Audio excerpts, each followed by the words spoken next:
The girl was captured by goblins and dragged into their lair. Her fate was sealed as she lost her freedom. She was branded with a mark of servitude, with no clear path to escape for the rest of her life. And yet, in just 3 short years, the goblin population surged from an initial 100 into a massive horde of 100,000. To understand how this happened, the story must be traced back 3 years earlier. She was once a noblewoman who wielded lightning magic. 3 years ago, she and 4 teammates took on a mission to hunt goblins. Facing a swarm of goblins, they defeated them in just a few exchanges, leaving the battlefield in chaos. The overwhelming victory caused the girl's confidence to rise rapidly, convincing her that goblins posed little real threat. Fortunately, the hunter in the party stepped in and attempted to warn her. 油断は褒められたものではないな。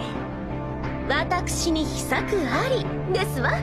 In the girl's view, the reason goblins attacked villages was simply that winter had left them without food, forcing them to raid in order to survive. As long as the team sealed off the goblins' cave entrance and waited for them to leave in search of food, they could deal with them one by one. There was no need, she believed, to risk entering the cave itself. At first, events unfolded exactly as she had predicted. The goblins came to them on their own, but after suffering repeated losses, they vanished completely. Within days, the party's food supplies were exhausted. They became dependent on the elf, who hunted daily to keep everyone fed. However, the winter cold was relentless. After a full day of hunting, the elf managed to catch only a single rabbit, far from enough to feed 5 people. As a result, tension grew within the group. Several teammates argued that continuing under these conditions without supplies would inevitably lead to disaster. Even if they did not freeze, starvation would eventually leave them defenseless against the goblins. The noble young lady, however, was restrained by her pride. She refused to give up so easily. After a heated discussion, the group finally reached a unanimous decision. One person would go down the mountain in search of food. Before long, everyone's attention turned to the girl. Some even blamed the current predicament entirely on her judgment. Though dissatisfied, the girl accepted the task for the sake of the team. What she could not have anticipated was that this departure would become a final farewell. After reaching the foot of the mountain, the villagers, despite their own hardship, still shared what little food they could spare. Eager to return to her companions as quickly as possible, the noblewoman traveled through the night. Only when her strength was fully spent did she finally stop, light a campfire, and rest. Just as she was beginning to fall asleep, a sudden object dropped from above, snapping her awake. It was part of an elf's ear.